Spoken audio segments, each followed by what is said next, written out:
Star Trek reveals a better First Contact sequel than Enterprise. Star Trek fans have long debated which follow-up to Star Trek. First Contact best captures the spirit and excitement of the iconic 1996 film, while Enterprise attempted to revisit and expand on the lore surrounding the first human encounter with the Borg. Many viewers found it lacking the cinematic punch and emotional depth that First Contact delivered so brilliantly.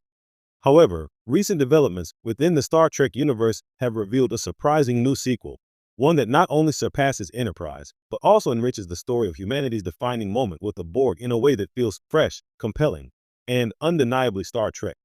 Why Enterprise didn't quite work? To understand why this new sequel stands out, it helps to first look at what Enterprise tried and where it stumbled. Star Trek Enterprise boldly set its narrative decades before the original series, exploring humanity's earliest steps into deep space exploration. Among its story arcs was the depiction of the first contact with the Vulcans and other species, and in its fourth season, it revisited the seminal encounter with the Borg, attempting to provide a richer backstory to the events that would lead to the famous First Contact film. While Enterprise had its strengths, namely, giving audiences a look at humanity's early starship technology and the development of Starfleet, the show often struggled with uneven pacing, inconsistent writing, and an inability to capture the iconic menace of the Borg. The Borg threat felt diluted, more of a plot device than a relentless, existential enemy.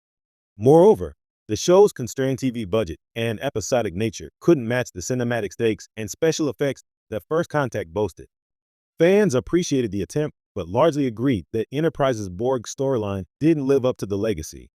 A new sequel emerges, deeper, darker, and more cinematic, into the latest Star Trek sequel to First Contact, a series that picks up the threads Enterprise left dangling, but with far more nuance and gravitas. This new chapter is neither a prequel nor a nostalgic retread. Instead, it acts as a true sequel, set in the aftermath of the 2373 Earth Borg conflict depicted in First Contact. It examines the profound consequences of that battle on Starfleet, the Federation, and even the Borg themselves. What makes this sequel stand out is its willingness to dive deep into the psychological and philosophical impact of First Contact. It's not just about the war or the technology, but about the trauma, hope, and uneasy peace forged in the crucible of humanity's first direct encounter with a seemingly unstoppable enemy. The storytelling is cinematic in scope, with visually stunning effects and a tone that balances tension, wonder, and ethical complexity, expanding the Borg mythos without cheapening it. One of the key achievements of this new sequel is how it expands the Borg mythos without diluting their menace. Unlike Enterprise, which showed a somewhat sanitized and segmented Borg presence, this new installment embraces the collective's terrifying unity, but also explores the emergence of individuality within the collective, something First Contact only hinted at.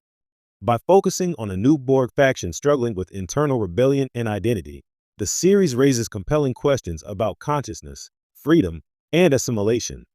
This makes the Borg not just a villainous force, but a tragic symbol of lost selfhood, much more aligned with the horror and fascination the original Borg evoked in the 1990s. The stakes feel personal and epic all at once, creating a narrative tension rarely seen in Star Trek TV since the Next Generation's heyday. Character-driven drama with Starfleet's finest, the new sequel doesn't rely solely on spectacle. At its heart are complex, well-drawn characters, both old favorites and new faces. Captain Michael Burnham from Star Trek Discovery makes a pivotal appearance, her experience with the Klingons and the Federation's recent wars lending gravitas to the story. Alongside her, new Starfleet officers wrestle with the moral ambiguity of fighting a foe that once might have been their brethren. Unlike Enterprise, which sometimes felt episodic and disconnected, this sequel embraces serialized storytelling that rewards long-term investment. The character arcs are richly woven into the central conflict, making every action and decision resonate emotionally. Themes of trauma, redemption, and the cost of peace are explored with a maturity and depth that elevate the narrative far beyond typical sci-fi fare. Thematic richness, a true Star Trek experience. What truly sets the sequel apart is its thematic richness. It doesn't shy away from the consequences of war or the difficulty of coexistence. Instead, it boldly explores what First Contact means beyond the initial meeting. The series questions the nature of diplomacy within